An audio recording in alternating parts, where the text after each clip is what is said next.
নমস্কার সম্মানীয় দর্শকবৃন্দ, আশা করি তোমরা সবাই ভালো আছো। বন্ধুরা, আজকে আমি তোমাদের সামনে একটি দারুণ খুশির খবর নিয়ে চলে এসেছি, যেটা হচ্ছে WBSSC গ্রুপ সি এবং ডি পরীক্ষার, যেখানে WBSSC গ্রুপ ডি পরীক্ষার 2026 যে অনুষ্ঠিত হয়ে গেছে, সেখানে তোমাদের সঠিক কাট আপ কত, এখানে কত পেলে তোমরা পাস করবে, UR, OBC, SC, ST, EWS candidate যারা রয়েছে, গ্রুপ ডি রেজাল্ট ডেট কবে, কেমন হবে, ক্যাটেগরি ভিত্তিক সমস্ত অনুযায়ী কিন্তু এই ভিডিওতে আলোচনা করা হয়েছে।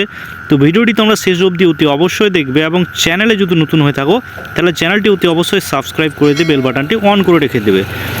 তো চলো বন্ধুরা, এখানকার যে আমি আপডেটটি তোমাদের সঙ্গে শেয়ার করতে চলে এসেছি সেটা আমি তোমাদের সামনে দেখিয়ে দিচ্ছি। তো প্রথমেই ভিডিওটি শুরু করার আগে বলে দিচ্ছি যে WBSSC গ্রুপ ডি এর যে কাট আপ, এই বছরের ক্ষেত্রে কাট আপ কেমন হবে, কত পেলে ইন্টারভিউর জন্য ডাক পাবে এবং এখানে গ্রুপ সি গ্রুপ ডির যে রেজাল্টের ডেট সেটা কবে হবে, সেগুলো আমি বিস্তারিতভাবে আলোচনা করব এখানে।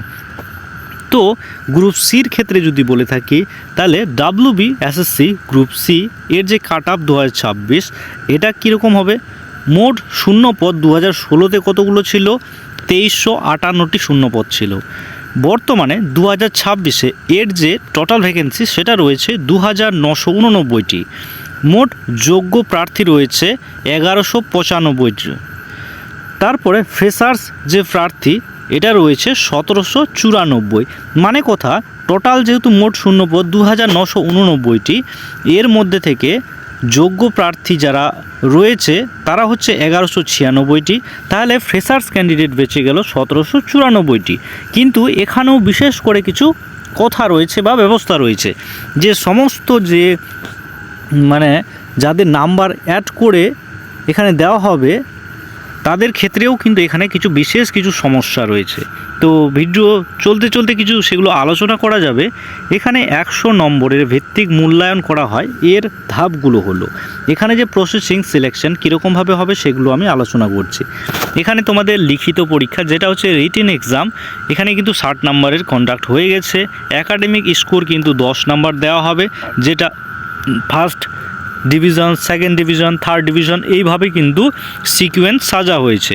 যারা 60%-এর উপর নাম্বার পাবে তারা কিন্তু 10 নাম্বার পাবে, যারা 40%-এর উপর নাম্বার পাবে তারা কিন্তু 8 নাম্বার পাবে, এবং যারা 40%-এর নিচে নাম্বার পাবে তারা কিন্তু 6 নাম্বার এখানে প্রাপ্য হবে একাডেমিক স্কোরের ক্ষেত্রে। এরপরে রয়েছে অভিজ্ঞতা বা এক্সপেরিয়েন্স। অভিজ্ঞতার ক্ষেত্রে এখানে 5 নম্বর প্রযোজ্য হবে। যে সমস্ত ক্যান্ডিডেট এর আগের সিলেকশনে বাতিল পড়ে গেছে তাদের ক্ষেত্রে কিন্তু এখানে বিষয়টা বলা হয়েছে।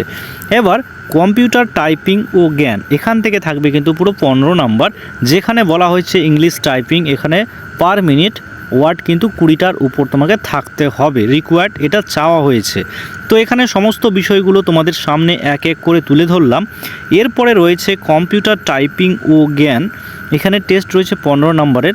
তারপরে ব্যক্তিগত অভিজ্ঞতা যেটা হচ্ছে ইন্টারভিউ, এখানে কিন্তু ইন্টারভিউ টেস্ট হবে, যেটার জন্য পূর্ণ মান বা প্রাপ্য মান থাকবে কিন্তু 10, সেটা তোমাদের অর্জন হবে।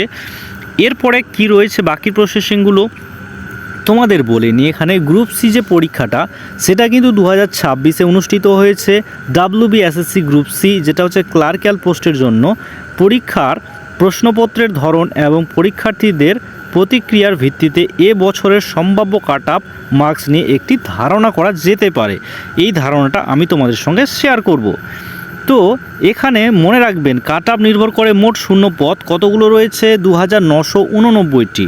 পরীক্ষার্থীর সংখ্যা এবং প্রশ্নের কাঠিন্যতার উপর এ বছরের প্রশ্নপত্র সহজ থেকে কিন্তু মডারেট বা কঠিন হয়েছিল, যেটা হচ্ছে মাঝারি যেহেতু হয়েছে মডারেট, সুতরাং এর যে কাট আপটা সেটা হবে কিন্তু কিছু এই ধরনের। এখানে ক্যাটেগরি ওয়াইজ তোমাদের নম্বরের সীমা তুলে দেওয়া হয়েছে। এখানে যদি ক্যাটেগরি ওয়াইজ নাম্বার সীমাটা বা মার্কস রেঞ্জ ধরা হয়, সেটা হচ্ছে ইউআর ক্যান্ডিডেটদের তরফ থেকে যে সাধারণ বা হচ্ছে জেনারেল ক্যান্ডিডেট তাদের ক্ষেত্রে কিন্তু এখানে মার্কস রেঞ্জ রয়েছে।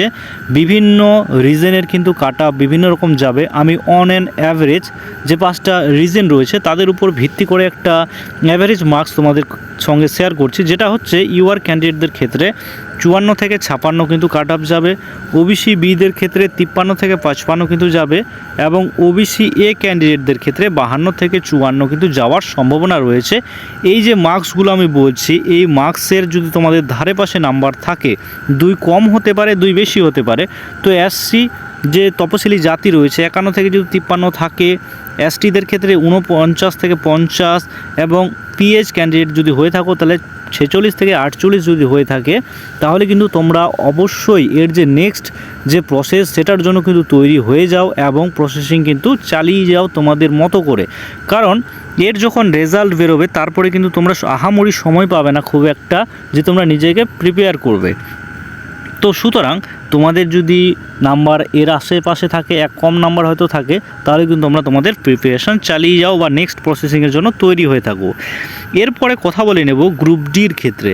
তো WBSSC গ্রুপ ডির যে কাট অফ 2026 সেটা কীরকম যাবে? এখানে গ্রুপ ডি 2016-তে ছিল 4488টি ভ্যাকেন্সি, গ্রুপ ডি 2026-এর ভ্যাকেন্সি রয়েছে 5488টি। তো এখানে ট্রেন্ড যে রয়েছে এগুলো কতগুলো রয়েছে? 2349টি, এবং নন ট্রেন্ড হয়েছে 2139টি, এই 4488টি ভ্যাকেন্সির মধ্যে। তো ফ্রেশার্স ক্যান্ডিডেট এখন থেকে যাচ্ছে গিয়ে 5488টির মধ্যে 2139টি যদি বাদ দিই, তাহলে 3349টি যে ভ্যাকেন্সি সেটা কিন্তু ফ্রেশার্সদের জন্য থেকে যাচ্ছে। তো ফ্রেশার্সরা এখানে চান্স পাবে 3349টি ভ্যাকেন্সির মধ্যে, এমনটাই নয় কিন্তু, কারণ আমি এখন বিষয়টা বলে দিচ্ছি। এখানে যে ফ্রেশার্স ক্যান্ডিডেট রয়েছে তারা কিন্তু 40-এ পরীক্ষা দেবে, এবং এক্সপিরিয়েন্স যাদের ক্যান্ডিডেট রয়েছে তারা কিন্তু 45-এ নাম্বার কাউন্ট হবে। ধরে নাও কোনো ক্যান্ডিডেট এখন 35 পেল, ঠিক আছে, যদি ফ্রেশার্স ক্যান্ডিডেট হয় তাহলে সেই নাম্বারটা 35ই থেকে যাবে। যদি এক্সপিরিয়েন্স ক্যান্ডিডেট হয় তাহলে সেটা নাম্বার 35 + 4 মানে কোথা 40 হয়ে যাবে। সুতরাং তোমরা ডিফারেন্স বুঝতে পারছো তো? পুরোপুরি 5 নাম্বারের ডিফারেন্স কিন্তু এখানে করিয়ে দেওয়া হবে, এটাই এখানকার প্রসেসিং বলছে। তো এরপরে নেক্সট যে জিনিসগুলো রয়েছে সেটা হচ্ছে মোট আবেদনকারীর সংখ্যা ছিল 8 লক্ষ ক্যান্ডিডেট, মোট পরীক্ষার্থীর সংখ্যা ছিল প্রায় 6 লক্ষ, এবং কোয়েশ্চেন যে লেভেল ছিল সেটা হচ্ছে মডারেট লেভেলের কিন্তু প্রশ্ন ছিল। তো এখানে WBSSC গ্রুপ ডির যে কাট অফ সেটা কীরকম যাবে? এখানে জেনারেল ক্যান্ডিডেটদের ক্ষেত্রে 35 থেকে 37, ওবিসি এ ক্যান্ডিডেটদের ক্ষেত্রে 32 থেকে 34। আরও একবার বলিনি কথাটা, এখানে যে কাট অফটি তুলে ধরলাম সেটা কিন্তু রিজন ওয়াইজ নয়, কাট অফ কিন্তু পুরোপুরিভাবে রিজন ওয়াইজ জারি করা হবে। তোমাদের এখানের যে আমি বলছি সেটা হচ্ছে গত 5টা যে রিজন রয়েছে, 5টা রিজনের মধ্যে অন অ্যান অ্যাভারেজ আমি এর মার্কসটা আমি তুলে ধরছি তোমাদের সামনে। ওবিসি বি ক্যান্ডিডেটদের ক্ষেত্রে 33 থেকে 35, এসসি ক্যান্ডিডেটদের ক্ষেত্রে 31 থেকে 32 যে কাট অফ, এই নাম্বারটা কিন্তু তোমাদের আশেপাশে হতে চলেছে। তারপরে যদি বলিনি এসটি ক্যান্ডিডেটদের ক্ষেত্রে 28 থেকে 30, ইডাব্লিউএস ক্যান্ডিডেটদের ক্ষেত্রে 29 থেকে 31, এবং পিডাব্লিউডি ক্যান্ডিডেটদের ক্ষেত্রে 24 থেকে 28। তোমাদের যদি এরকম নাম্বার থাকে গ্রুপ ডির ক্ষেত্রে তাহলে তোমরা ইন্টারভিউর প্রিপারেশন নিতে পারো পরবর্তীর জন্য। তো এখানে group WBSSC group C group ডির যে কাট অফ সেটা আমি তোমাদের সঙ্গে শেয়ার করলাম। এই বছরের ক্ষেত্রে কাট অফ কেমন হবে সেটা আমি বলে দিলাম, কত পেলে ইন্টারভিউর জন্য ডাক পাবে সেটাও আমি বলে দিলাম। তো এখানে WBSSC গ্রুপ সি গ্রুপ ডির যে ডেট সেটা কিন্তু বলা যাচ্ছে না কারেক্টলিভাবে, কেননা ভোট না পার হলে এখানে কিন্তু কিছু বলা যাবে না। এখানে যেহেতু একটা স্কোর কার্ড জারি করার কথা আছে সেটা দেবে, তারপরে কিন্তু রেজাল্টের কথা কিন্তু এখানে অ্যাকচুয়ালি আভাস পাওয়া যাচ্ছে, এটা হচ্ছে জুলাইয়ের আগে কিন্তু কোনোরকমভাবে এখানে যে এরা যে রেজাল্ট দিবে সেটা কিন্তু পাবলিশ করার কোনো রকম সম্ভাবনা নেই। সুতরাং তোমাদের প্রিপারেশান কিন্তু তোমরা নিজের মতো করে চালিয়ে যাও এবং এটার জন্য পুরোপুরিভাবে থেমে থাকিও না। আই হোপ তোমাদের আমি বোঝাতে পারলাম। যদি ভিডিওটি তোমাদের ভালো লেগে থাকে তাহলে অবশ্যই ভিডিওটিতে লাইক করবে, এবং চ্যানেলের সঙ্গে জুড়ে থাকার জন্য চ্যানেলটিকে অতি অবশ্যই সাবস্ক্রাইব করে দিয়ে বেল বাটনটি অন করে রেখে দেবে। তো চলো বন্ধুরা, জয় হিন্দ, জয় ভারত।